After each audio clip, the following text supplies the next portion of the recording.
2-0. Try natin na tayo lang gagawa ng huni. Ganito lang guys, oh.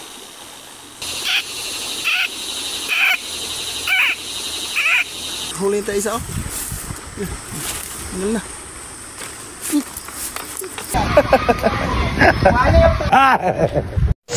Welcome to Adventure, the amazing adventure of Saysay.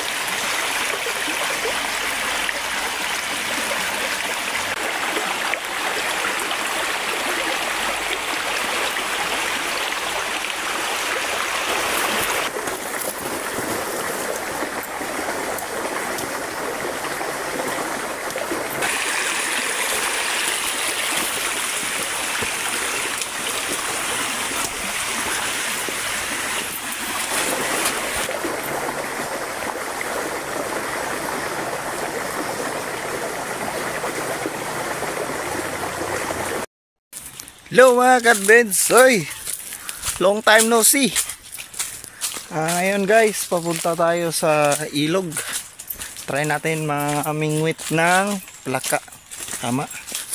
So bago muna yung palaka, hanap muna tayo ng gawin nating fishing pole. Yung pantatalian natin ng bingwit natin guys. Hanap muna tayo dito. Yung hindi masyadong malaki, pero pahaba. Ito, kita na ko guys, ito ayos to. Dyan guys.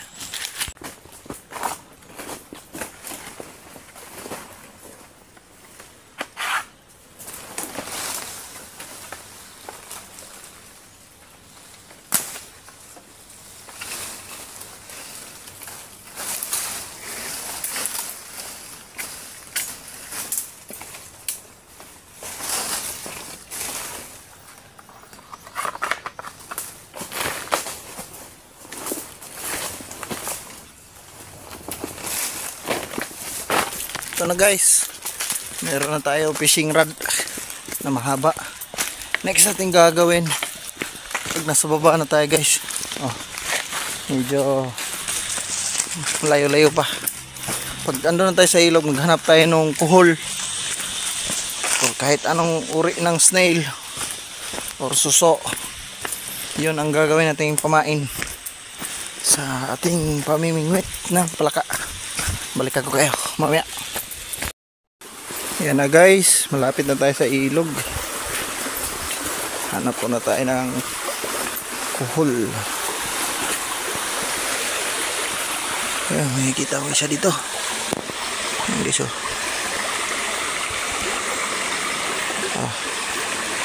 Ayan.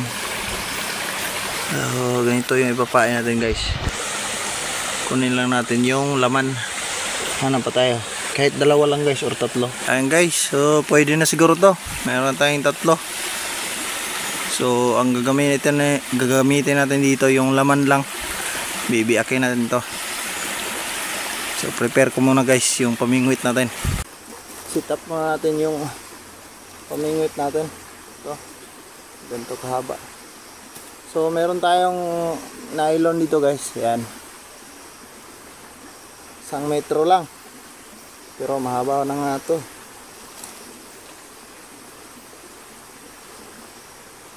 So try lang na muna natin itong 1 metro. Kung hindi ba masyadong mahaba, pwede naman natin iksian. Kung mahaba, tali muna natin ito guys. Bilis lang naman magtali nito guys. Kahit anong tali na trip nyo, walang problema. Importante, secure, yung hindi nakakapiglas. Tapos gagawin natin dito sa dulo guys, hindi na tayo gagamit ng hook or fishing hook tulad ng sa isda. Dito sa palaka guys, simple lang, kunin ko muna yung cool. ito yung call natin. Babasagin lang natin to guys. Meron tayong bato dito. Basagin lang natin. Yan. Basag na.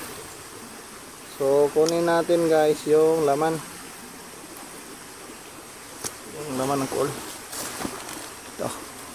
Tanggalin natin to guys yung parang pinaka harap niya kasi matigas to eh. Oops. Bandag pa ito guys. Tanggalin lang natin to. So ito yung kailangan natin. Yan yung laman. So gagawin natin, talian lang natin. Yung iba kasi guys nito tinatahi pa nila, tinatahi. Sa atin walang tahi-tahi. Basta matalian mo lang to guys ng maayos, okay na yan. Kasi yung palaka, pag nakita nila to, nilulunok nila to agad guys. So pag nalunok, automatic bibingwitin na natin. Ito lang. Yan, isang tali lang. Yan na guys. So tara, try natin. Dito sa gilid-gilid ng sapa kung meron. Isang importanteng kailangan natin sa panghuli ay ito, net. Kailangan natin ito yung pansalo pag may palaka. Yan, tapos sako lalagyan natin. So yung iba guys, ginagawa nila, nagda-download sila nung huni ng palaka. Pero sa atin, try natin na tayo lang gagawa ng huni. Ganito lang guys oh.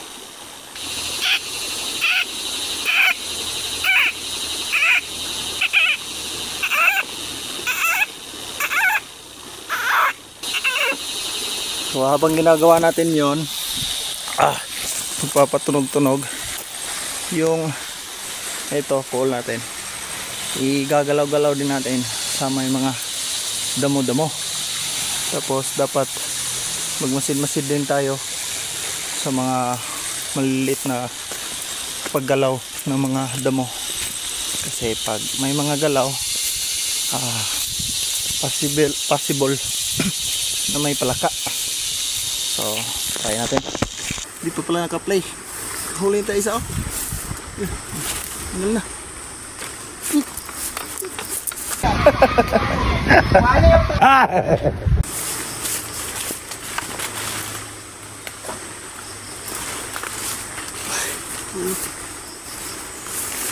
Nakawala. Ulihin natin ulit.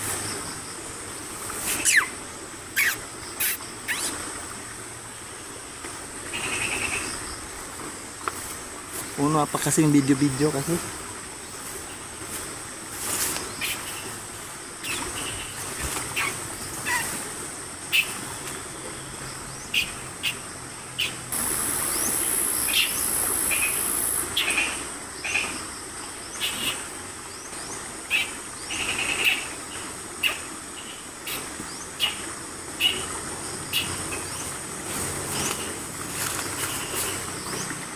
Sayang.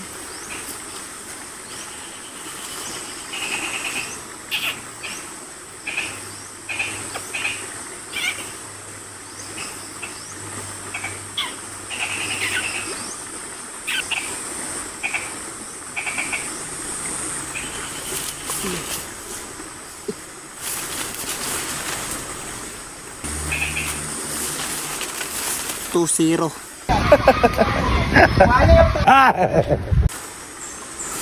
Ang kainit. Buisit. Di pa kasi tayo sanay guys. Sayang, dalawa sana.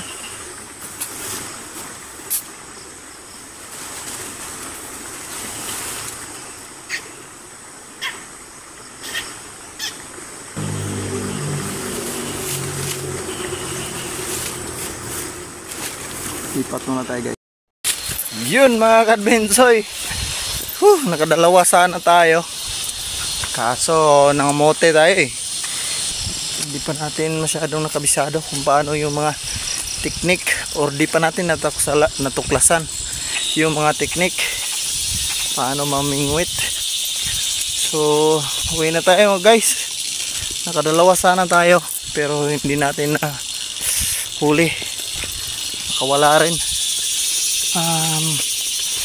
So far okay naman mamingwit, basta kung yung area mo ay may maraming palakang bukid, kasi pag madalang nakakabagot din, nakakainip. So mas pabor pa rin yung mangilaw talaga yung tuwing gabi. Magdala tayo ng ispat mangilaw ng mga plaka, mas pabor talaga yun kaysa sa mamingwit, lalo na pag hindi naman masyadong marami yung mga palaka. So hanggang dito na lang siguro mga ka-advensoy. Wala, di tayo makakain ng palakang bukid ngayon, walang huli. Dilim na, uwi na tayo. Maraming salamat sa panonood mga ka-advensoy. See you next time. Bye bye.